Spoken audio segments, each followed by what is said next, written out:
My purpose is to persuade my audience to consume less sugar and to understand the risks behind consuming sugar. Because of the mental and physical health risks behind consuming sugar, people should be wary about consuming too much sugar. How do you feel after having a candy bar or ice cream? How do you feel after having a sip of soda? Do you want more? Do you feel like once you get a taste of this sugary delicacy that there's no going back? Do you ever feel like eating too much sugar is affecting your weight or your health?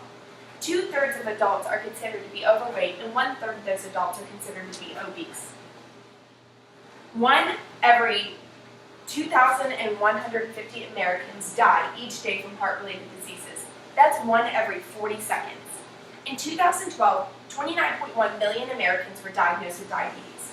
Someone you might know could suffer from obesity, could suffer with weight gain, could have trouble living a healthy style, or could suffer from heart disease or suffer from diabetes.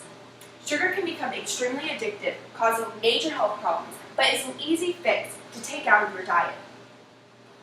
Today, I'd like to talk to you about first, how addictive sugar is and how it affects your physical image. Second, how sugar can cause various heart diseases and diabetes. And finally, how you can take sugar out of your diet to live a healthier lifestyle. I'll begin by telling you about how addictive sugar can become. When overly consumed, sugar can become addictive. The problem is that this addiction of sugar then results in health problems. Sugar is a substance that releases opioids and dopamine, which are substances that have an addictive potential. An article from the Food Addiction Institute notes how Bartley Hobble at Princeton reviewed 251 animal studies designed to mimic human consumption of sugar and found positive indication of physical craving. Another scientist named Serge Ahmed did the same kind of research, but his research studied how the intense sweetness exceeds cocaine as a primary reward in laboratory animals. Addiction is defined by the American Society of Addictive Medicine as a primary chronic disease of brain reward that motivates addicts to seek out more through motivation, memory, and related circuitry. According to a growing body of research from Master File Premier, sugar does that too. Another study with rats, noted from Science Direct, Neuroscience and Biobehavioral Review, was done representing 4 components of addiction: binging, withdrawal, craving, and cross sensation. While conducting this experiment, it's noted that the rats are experiencing all of these experiments while in their exposure to sugar. The experiment then represents how the rats chose to intake the sugar over intaking the cocaine. Because of this evidence, the hypothesis is supported that the rats have become sugar dependent. This can be translated to some human conditions on obesity and addiction.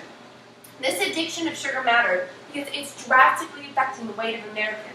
Over the last 40 years, the American Heart Association has documented a rise of sugar consumption in food and in drinks of 75%.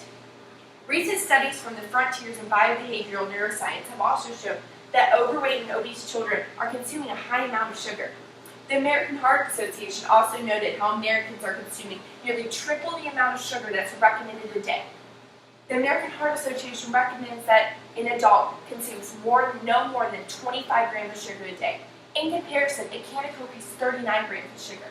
When this is all added up, Americans are consuming 66 pounds of sugar every year.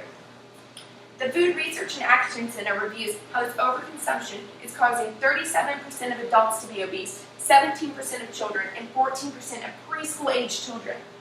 I'm sure that you can see how addictive sugar can become and how this addiction can cause obesity. Let me go into further detail about a more serious matter on how this addiction can cause biological effects in one's body. Consuming a high amount of sugar can cause diabetes, heart disease, and cardiovascular disease. Dr. Teresa Fung, who is an adjunct professor of nutrition at the Harvard School of Public Health, declares how the obesity part is definitely one pathway, but there are other biological pathways. Too much extra sugar could cut your lifetime short by increasing your risk for conditions like type 2 diabetes and heart disease. A recent study in JAMA International Medicine found that people who got as little as 10% of their daily calories from sugar were nearly a third more likely to die from cardiovascular disease than those who ate less sugar. In an article from the Progress in Cardiovascular Diseases, consuming a diet high in sugar for just a few weeks has been found to cause numerous changes seen in heart disease and other vascular diseases. All of these abnormalities can be greatly reversed just by reducing sugar from your diet. You can see how consuming a high amount of sugar could fatally affect your life. Let's talk about the ways you can reduce your sugar intake so that you can live a healthier lifestyle.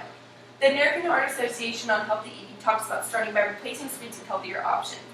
For example, instead of having cake or ice cream for dessert, you could just simply replace it by having a bowl of fruit. When baking, you can substitute some of the sugar and liquids in a recipe with ripe bananas, applesauce, pineapple, or other fruit purees.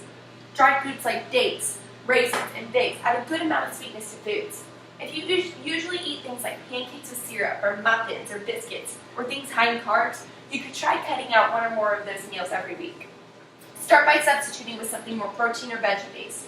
As well, eating breakfast is very important in maintaining a healthy diet, and you can use that to your advantage in trying to cut out all the sugars in breakfast. Dietitians and doctors from the American Heart Association suggest that eating 5 small meals a day is a lot healthier than eating 3 large meals. As well, relaxation plays a major role in keeping the body calm. Studies show that those who have high levels of stress consume more fatty foods and more foods high in sugar. Sleeping more results in lesser cravings and less reasons to store fat. One important factor of sleeping is that it restores your metabolic harmony.